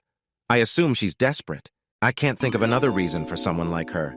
She comes back with cookies and a glass of water. I devour them in seconds, and Mia smiles kindly at me. Okay, go ahead, she says softly. Well, my life was pretty easy until now. No problems, no enemies, it was smooth sailing. Things started to go wrong in college, though I didn't know it then. I met a girl named Sally. She's smart, funny, and pretty. Not as beautiful as you, but pretty. Mia tries to hide a smile. I got some money from my grandpa, so I didn't have many worries in college. I don't mention it's a huge amount of money. It's not important now. Sally had a scholarship because she's really smart and works hard. She didn't want to live like her parents. But even with a scholarship, she struggled with money. So I guess I was perfect for her. I wasn't looking for a serious relationship, but she convinced me. After we graduated, she decided we should get married. I had doubts, but I was too lazy to argue, so I went along with it. But being a lawyer, I insisted on a prenup. If we split, she'd get a small sum. It was $100,000. But she's also a lawyer and added a clause that if I died, she'd get everything. I saw no problem and thought she just needed security. My mistake. The clause is valid no matter how I die, and until the marriage ends. Oh, I see where this is going. Exactly. Long story short, our marriage went downhill fast. Maybe she never planned to keep it alive, I don't know. I caught her with another man. Maybe she wanted me to catch her. I filed for divorce right away. She must have hated the prenup, but agreed because of the death clause. Maybe she wanted my money from the start. I filed 6 months ago, and 3 days ago, my lawyer told me to pay her the little money she was due. Big mistake. She used it to hire these guys to kill me. If they succeed in, let's see, 14 hours, she gets everything. If not, she gets almost nothing. Maybe she needed the divorce money to hire them. Wow, quite a story. Yes, and I hope it won't end badly. So do I, because your end would mean mine too.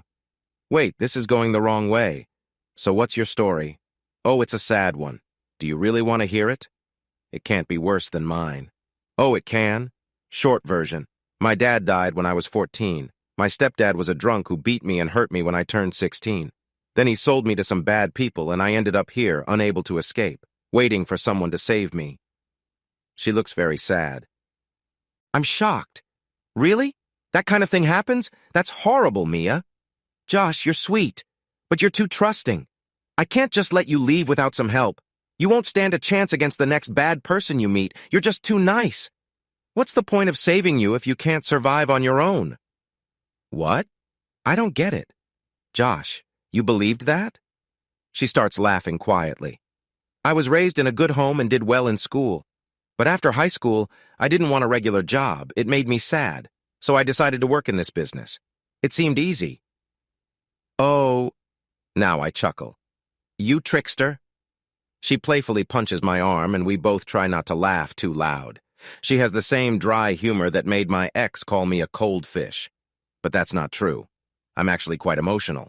I just stay calm and rational when things go bad. And I try to see the humor in every situation. Mia seems the same, which is why we get along. But why are you doing it here? I quickly learned that I don't like bosses who take advantage. They cause more problems than they solve. Here, we girls can work without that burden. I see. But what about closeness and love? Are you still interested in that stuff? Oh, yes. I love reading romance novels. I still dream of those things. What I do here is completely separate. Believe it or not, I have never made love to a man. I'm still some kind of virgin. You're joking, right? No, seriously. I've been with men many times for work, but I think I never really had real intimacy. I've never had an orgasm. I've never had any kind of pleasant feeling while doing my job. I've never touched a man without protection. So yes, making love and loving someone is still very important to me. The problem is, I just don't meet nice men. The guys coming here are usually ones who can't find better elsewhere. They are the bottom of the barrel. Attractive or nice men don't come here. They don't need to pay for such a service. We're not in the luxury segment, you know? I try to remind myself that there are decent men out there. I just don't see them here. Never? I smile and wink. Well, rarely. She also smiles. So you're unhappy with your current situation? Yes, but not desperately. I need to change something soon, but getting out is hard. I hardly have any qualifications for a normal job, do I? I just nod. The conversation is getting heavy, so I decide to change the subject. Do you think we can hide here for 14 hours? We might if Sheriff Clarkson and his deputies come to see Clara and Becky. If we're lucky, they'll arrive soon. The girls will probably tell them something's wrong, but I don't know what they'll do about it. Okay, let's wait and see. Josh, I will have to switch on my lights soon. If one of the girls doesn't take clients for a long time, the men hunting you will get suspicious. You're right. Is that a problem for you? Not at all. It's just my job. But maybe it is for you? Well, it might be. I like her. A lot, actually. But I won't admit that now. Mia is in enough trouble because of me already. I think it's necessary, isn't it? You won't like it, right? And not only because you will have to wait in the wardrobe for the duration? Yes, that's part of it. I like you. And I won't like to hear you doing your job. Time for a little honesty. It will be hard for me, too. I also like you. And I'm afraid I'll feel ashamed for the first time doing my job. I'm afraid you'll like me less afterward. I don't think so. Though honestly, I'm not sure how I'll react. I've never been in such a situation. And we don't have much choice, do we? Yes, sadly. Let's get it over with. Okay, you don't have to go into the hideout. You can stay in the wardrobe if you prefer. That doesn't sound too bad. The next few hours teach me a lot. First, I do get jealous hearing guys with Mia. Why? I have plenty of time to think about it. It's because I like her, not just as a friend. I'm plain jealous. Second, booking a girl like Mia is surprisingly normal. The talk is casual. Too hot for this time of year. Fuel prices are high. No sexy talk at all. Even when I, take care of myself, I'm usually feeling more romantic. Third, I enjoy sitting in her wardrobe, smelling her clothes. It tells me a lot about my feelings for her. Between her clients, I can leave the wardrobe. But I don't want to be rude by looking at her in her work clothes. That wouldn't be right. So I keep my eyes on her face or somewhere else. She notices my unease, smiles a little, and puts on a robe. After 3 hours and as many clients, things change. Oh, the sheriff and 2 deputies have arrived. Mia peeks out the window while I stay hidden. They're heading to Clara's, Becky's, and Andrea's trailers. This is going to get interesting. She keeps watching. They're all outside now with guns drawn. They're talking. Deputy Andrews is going to the squad car. If the killers decide to shoot, they'll have to go through all of us. But that's risky. You don't just kill 3 cops easily. You know what you're talking about? I've seen a lot of stuff, but not this close up before. Boy, you owe me big time if we get out of here alive. I do, no doubt. I'm going to hold you to that. Now go into the wardrobe. No, better into the hideout. We don't know what's going to happen. Okay, 10 more hours. This sucks. We need to get through this. She looks me directly in the eyes, and I feel a flutter in my stomach. Yes, we do. Thank you. Thank me later. Now go. We have to hide you. Should I just run to the police? No, they might shoot you from far away. They likely have rifles. It's too dangerous. You're right. I should hide. She was willing to risk her life to save mine again. I felt a bit guilty, but also grateful. While I was hiding in the smelly spot, I heard Mia taking care of 2 more customers. I dozed off until she told me she would turn off her lamp to sleep. She said if I needed anything to let her know, and that the sheriff had left a squad car with 2 officers to protect his favorite woman, Clara. Those 2 officers won't stand a chance while they eat donuts in their car. Right, Josh. But there's nothing we can do. Let's hope they don't take any risks. I doubt these guys will kill 18 people, including 2 cops, for just 1 person. Too risky. I agree, I hope we're right. I need to pee before you sleep. She laughed. Sure, go ahead. And take some sleeping pills. It will be a long night otherwise. Good idea. I woke up when the hideout opened in the middle of the night. Mia was there with her long blonde hair newly washed, wearing just a long t-shirt and a smile. She looked beautiful without the heavy makeup. Mia, you look amazing. Thanks. You, on the other hand, look terrible. We both laughed. What time is it? 11:30. 30 minutes to go. Both cops are still alive. Did you sleep well? You're weird. Not much, honestly. I had to watch over you. What do you think? You're a strange woman. I know. We both smiled. I really like spending time with you, Mia. Surprisingly, she teared up, turned away, and closed the hideout. Well, she's a woman. They can be unpredictable. At midnight. This is over, right? Yes, I will be officially divorced then. We talked through the thin wall. Okay, wait, the cops are leaving. I have to stop them. I heard her rushing out. After a while, she came back, rummaged around, and walked out again. Soon after, I heard heavier steps in the trailer. Someone was searching. One of the bad guys, obviously. I held my breath. Hey, what are you doing in here? An assertive male voice said, I'm just looking for some fun. But the lady seems to be not at home, a male voice answered. Get out of here. Right now. Hands behind your neck. Stand over there. Don't move. Do you have a permit for that gun? Sure. It has been used recently. I shot a little for fun in the woods. Okay, that seems strange. You shot for fun and then visit a woman at midnight? Why not? Midnight. I tried to check my watch but couldn't see it. It's actually 12:05, officer. That's Mia's voice. Good girl, we made it. I pushed the board out and left my hiding place. The officer and the killer looked surprised as I entered Mia's small living room. And who are you? I'm the guy this man is looking for. Someone tried to shoot me yesterday. They had to kill me by midnight, and it seems they failed. Shit, the killer exclaimed and looked at his watch. Maybe they aren't that professional after all. Down! The officer threw him to the ground. I said don't move! He cuffed him quickly. There's another one around, Mia said. She's practical, I realized. Compared to her, I'm useless. Dan, watch out! We might have a problem, the officer shouted. Don't move! We heard from outside. The following time was chaotic. The officers were nervous and insisted I go to the station with them. I couldn't even say goodbye properly. Mia looked very sad as she watched me get into one of the squad cars. She tried to smile bravely and waved a little. Then she rushed into her trailer. Does she think she'll never see me again?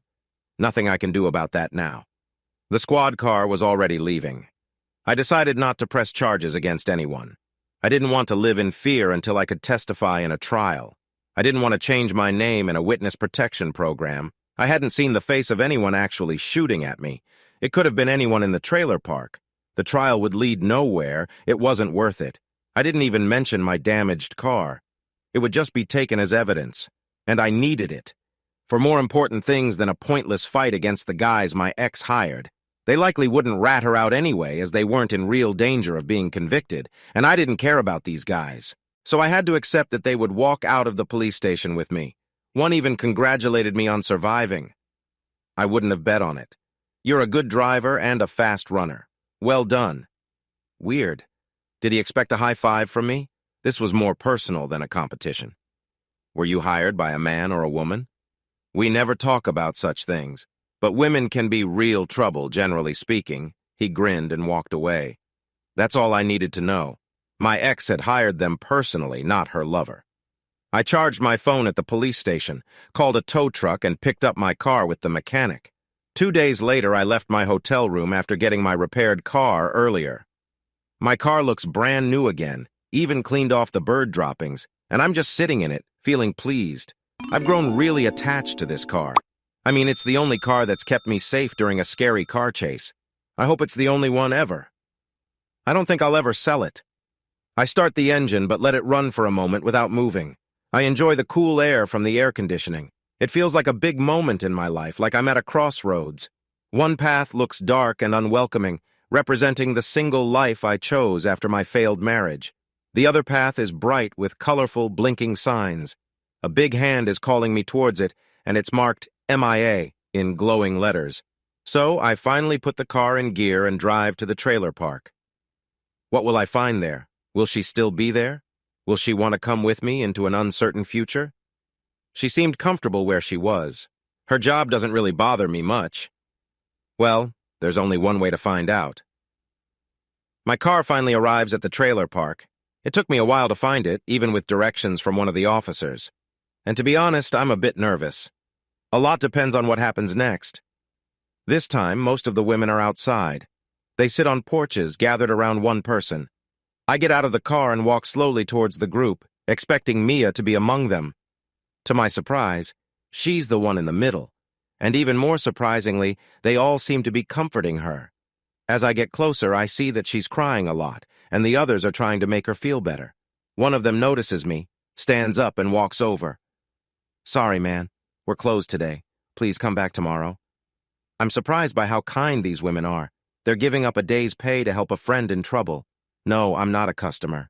I'm here to see Mia, and no one's going to stop me. You're Josh? Right. You jerk. You better get to her quick. That girl is a mess. She smiles kindly, though. Mia is sitting there with her elbows on her knees and her face in her hands. She's shaking with sobs. Two of her friends are trying to comfort her. She hasn't even noticed me. Wow, she really cares about me. Instead of feeling sorry, I feel happy. My doubts fade away. I'm glad because I care about her just as much. Mia? Her head snaps up, and she stares at me in disbelief before jumping up and running into my arms. We hug each other tightly, and finally we kiss for the first time. It feels magical, though a bit rushed. We will calm down in time. Why have you come? She asks, finally calm enough to speak. Well, what do you think? I've come to get you, of course. Get me? What does that mean? Her voice is still unsure. Take you with me. That's what it means. Josh, I'd love to, but I've been with a lot of men. I'm not sure if you can love me. It doesn't matter. Can you leave that life? She laughs openly. It's the first time I've heard her laugh, and it's wonderful. I could love her just for that moment. Consider it done. Anything else? Yes, you need new clothes and a different look. It's not a must, but I'd be really happy. No problem. This is just for work. I'd love to get rid of it. Good. That's it for me. Anything you want? Apart from you? No. But Josh, how is this going to work? Well, you pack your stuff into my car and I just take you away from here. Now? Well, why wait? But what about later? You must have family, friends, colleagues. They might not like it that you've brought me home. Ex-worker, okay? I ask with a smile, but she nods seriously. Well, I don't have much family. I have friends. Quite a lot, actually. But I won't tell anyone about your past unless you want to. It's your choice. You're right, Mia. He's perfect. Don't let him go. Pack your clothes and go with him, one of her friends says. She's right, Mia. Please come with me. Trust me. She looks at me thoughtfully. Yes, it's a done deal anyway. I shouldn't hesitate. I dreamed you'd come back, that you'd take me away. But I didn't dare believe it. Suddenly her mood changes and she seems decided. Okay, let's pack. I'll put my stuff in bags and you'll carry them to your car. The trailer is rented anyway. I'll miss the girls, though. Promise me we can visit them sometimes. Just take me away. I trust you completely. Oh my God, I'm rambling nonsense, aren't I? Yes, you're rambling, but it's not nonsense. Let's get your things. Yes, sir, she laughs. She disappears into her trailer while I make space in my car for her stuff. She comes back out looking completely different. Nice clothes, light makeup. Wow, you look great. You like? She smiles wide. Then she goes back to pack her things. I decide to follow her to help, but almost get kicked out again. While trying to fit her things into my car, she's busy saying emotional goodbyes to her friends. Once everything is packed, we're ready to go. Finally, all the women gather around me following her. As I expected, I have to promise to take good care of her or they'll come after me. I smile and agree. Mia doesn't have a car. All the women share an old, beat-up car. All of her stuff is already in my car. Finally, after what feels like forever, she gets in. Sorry it took so long. Oh, wow, now that's a nice car. You like it? Do I like it? She leans over and gives me a big kiss. So, where are we going? Where will I live? She smiles at me, full of trust and excitement. It makes me happy, too. Austin, Texas. Oh, that sounds nice. How long will it take to get there? A few hours. It's not too bad. Josh, are you sure about this?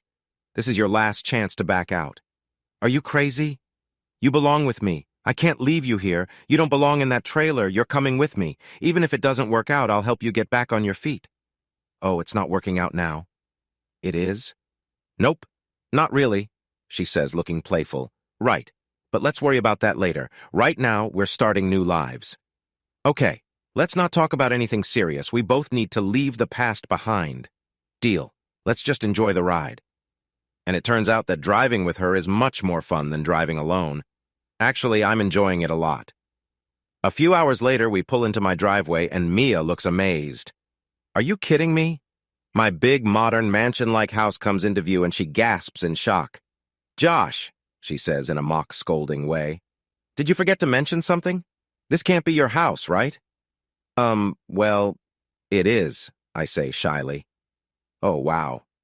So that's why someone tried to hurt you. It's risky to be this rich. Oh, yeah. Being rich and too trusting doesn't mix well. So, who's the woman sitting on your front porch? No, it can't be. I can't believe it. Wow. Great. This is going to be interesting. I can officially take you away from her. As we walk towards my ex-wife, I realize I'm very glad I have Mia with me. It feels perfect. I not only survived an attempt on my life, but also have a wonderful woman by my side. Sally isn't ugly. She has long, straight black hair and a pretty face. She's always well-dressed and styled. It gives her some charm. But Mia is naturally beautiful. Sally can't compete with that. Mia's face is another level. Even if I haven't seen Mia without her clothes, she seems very attractive. Sally is slim and fit. She has done her best with what she has. But Mia is just more attractive, even without makeup. Not that looks matter too much. I want Mia with me, not Sally. Even if Sally was prettier, I'd still want Mia. It's hard not to compare them right now. Josh, there you are. Finally. I don't know what to say. It's been so long. So much has gone wrong. Josh? She mumbles, looking at my shoes. We need to talk. We belong together, but, well, we've made big mistakes. We made mistakes? I don't remember many of mine. Trusting her was one. This should be interesting. I stay silent. Please, Josh, let's go inside and talk. You changed the locks. She even looks like she's about to cry. Nice acting. Sally, you moved out 6 months ago. You live with Terry, the guy you cheated on me with. We're divorced.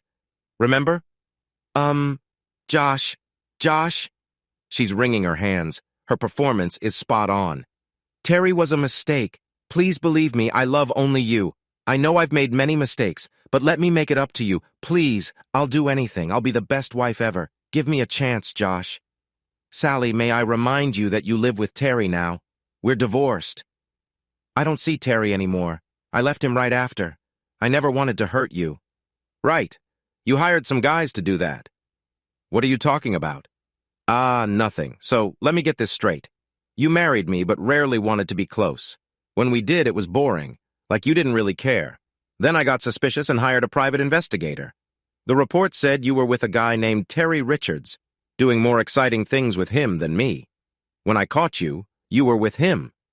You think this is a good time to insult me in front of your new partner, saying I'm bad in bed and a lousy lover. I kick you out. Then it hits you. You remember our prenuptial agreement and realize you've made a huge mistake. You try to apologize, but I don't accept it. Then you remember that if I die while we're still married, you inherit everything. So you wait until I give you some money and hire hitmen to kill me. You only had a few hours to make these plans. But I was on my way to Florida, so they couldn't get me at home. They had to try on the highway in broad daylight. It was risky and they failed. But it was close. The bullets missed me by inches. Luckily, a kind lady saved me by hiding me and risking her own life. She didn't know about my money. If things had gone as you planned, I would be dead. Mia would be dead, and you would be rich. But it didn't go that way. Mia and I are alive, and I still have my money. You have almost nothing because I bet the killers took most of your cash.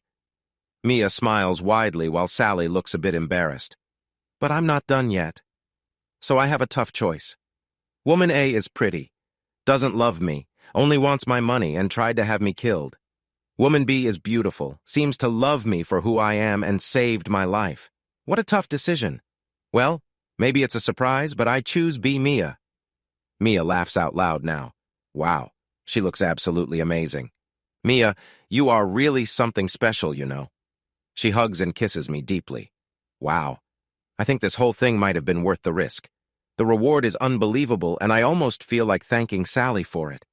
When we break the kiss, we see Sally walking toward a shabby car. To my surprise, Mia talks to Sally. Sally, don't feel too bad. You lived a good, luxurious life for a few years, and you should be in jail right now. Be happy with this outcome. Sally turns around. Yes, maybe you're right. I know I've lost, and I'm lucky it turned out this way. To be honest, I'm glad Josh is still alive. I know I'm bad, but not that bad. Time for truth. I never really loved you, Josh. But you're a good man, too good for me. Take care of him, Mia. He's special, and he's a bit naive. I know, and I will. Thanks for messing up so badly that I can have him. Try to be a better person, Sally. I will. I wish you two the best. This might surprise you, but I mean it. I can't wish her the same, despite her surprising speech. I don't try to understand her actions. I don't need to. In silence, we watch her drive away. You know, Mia, these are the moments we'll remember forever. You mean when we're old and sitting by the fireplace? Exactly. It will be a great story to tell our grandkids. Ha ha, you bet. Grandpa, the hero who dodged bullets, ran like crazy, and drove like a speed demon. No, Grandma is the hero. She saved him. We might need to tweak the story a bit about your job. Maybe, okay, now show me your house, please. Oh, sure, our house. Suddenly, everything seems so strange. Here I am with a woman I barely know. We have kissed, but we haven't yet been intimate. I decide to take things slow, to let them unfold naturally. There's no need to rush. It's not like we're married or that she wants to kill me like others. We reach my front door. I open it and bow, inviting her in. Please, come in. Thank you, kind sir. Oh my Josh, this is amazing. Oh my. She runs around the house like a child. She looks at the deck and pool through the big sliding glass doors, at the fireplace, at the large kitchen with an island, at the main bathroom with a view of the garden, at the jacuzzi. We're so going to enjoy this. At the guest rooms, and finally at the master bedroom. She jumps around and squeals with happiness more than once. I'm not sure if this beats my luxury trailer. I already miss the bad lighting, cold winters, total boredom, and smelly restrooms. What can you offer to convince me to stay? We both grin. Everything is fun with her. What could be awkward isn't at all with Mia. In mock desperation, I say, well, that's tough. I only have an old BMW that barely got us home. It's more than 3 weeks old, and it's a miracle it's still running. There are only 2 other cars you can use, and they aren't much better. They even lack a proper roof, and one has the engine in the back. Oh, that doesn't sound good. At least you're honest. Well, we could escape this sad place from time to time. Not more than once or twice a month, though. And we'd be limited to hotels almost as bad as this place, in spots like Europe or awful hot places like the Caribbean or Hawaii. Boy, you're just digging a deeper hole for yourself. Maybe I could win you over with some fun time. Not more than a few times a day, though. Sorry. Well, that's quite a shame. I thought my life would be better than this. Maybe you can make me forget how bad things are by showing me your body. I try not to laugh. I manage to keep a straight face and pull off my shirt, looking at her shyly. She stares at my body and her fake arrogance fades away. She stays quiet, looking impressed. Well, she whispers, if that's all I can get, it will have to do. I laugh out loud and lift her up, carrying her to my bedroom. She giggles the whole time. A few seconds later, I see her naked body for the first time. Wow, how am I supposed to keep such a woman? I already know her beautiful face, but her body is just as amazing. She turns around, smiling, letting me see everything. You like? Seriously? You're perfect. I can't believe everything is real. They are. Thanks. I already guessed that, so I mentioned it. The piercings on your chest look cool. I wasn't sure about them, but they look good. I have a small chain to connect them, but we can try that later. Don't worry, we're going to have fun. Oh, wow, is all I can say before she starts kissing me. She has a lot of energy. What happens next is nothing like what she does for her clients. She pushes me onto the bed, touches my legs, and starts kissing me on the neck. She looks into my eyes with a playful expression. To change things up and calm down, I suggest a different position. I lift her up effortlessly, hey, and place her on her back. I'm not a toy. I turn around. Oh yeah, Mia, you are my toy, like I'm yours. And start to kiss her neck while touching her gently. She responds intensely, as if she's never felt this before. I'm good at this and want to make it unforgettable for her. She counters by kissing me back, distracting me a little. Then something amazing happens. She continues to kiss me deeply, all while I'm focused on the sensation. It's unbelievable. I've never experienced anything like this before. I momentarily forget to continue kissing her. Then I snap back to reality and continue kissing her, which makes her catch her breath. She starts panting, which breaks the mood a bit. I don't want her to struggle. To make up for it, I kiss her tenderly, which drives her wild. She tenses up quickly and her body responds in a way that excites me. Without finishing myself, I get up, turn around, and gently touch her face. Oh, Josh, that was marvelous. Yes, for me too. Okay, you can have me any way you want. You have all of me. I decide to just keep it simple today.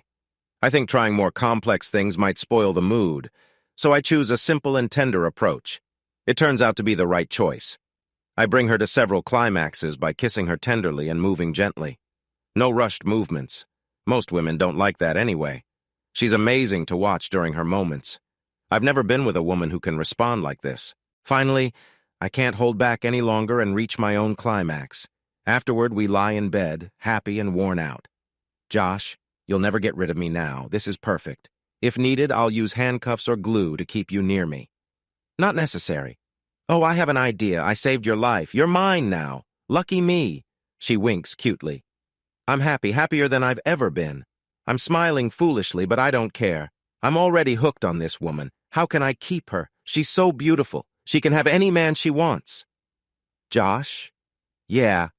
Josh, that was fantastic. My first time loving someone, and it was better than I hoped. Much better. Do you know why? Yes. You love me. I feel it, and I love you. Yes. I know. Nothing else matters. Will she run away if I propose now? I'm afraid of scaring her. She has always been independent. I think it's best to give her time to get used to being with someone. Josh, you've been single for a long time now. A couple of days, actually, which is longer than a man with your qualities should be. If you propose to me, you might have a chance that I agree. My head snaps toward her. She smiles so sweetly again, and I can't tell if she's serious. Really, Mia? Oh my gosh. But Josh, I'm not after your money. I don't want people to think that. So I hope you still have that old prenup. What? Yeah, I have it. But I forgot the address of those folks who did it. You'd need to hire your own. They weren't very good anyway. Jerk, she says, laughing and lightly punching my side. I guess I'll have to do it myself if you keep this up.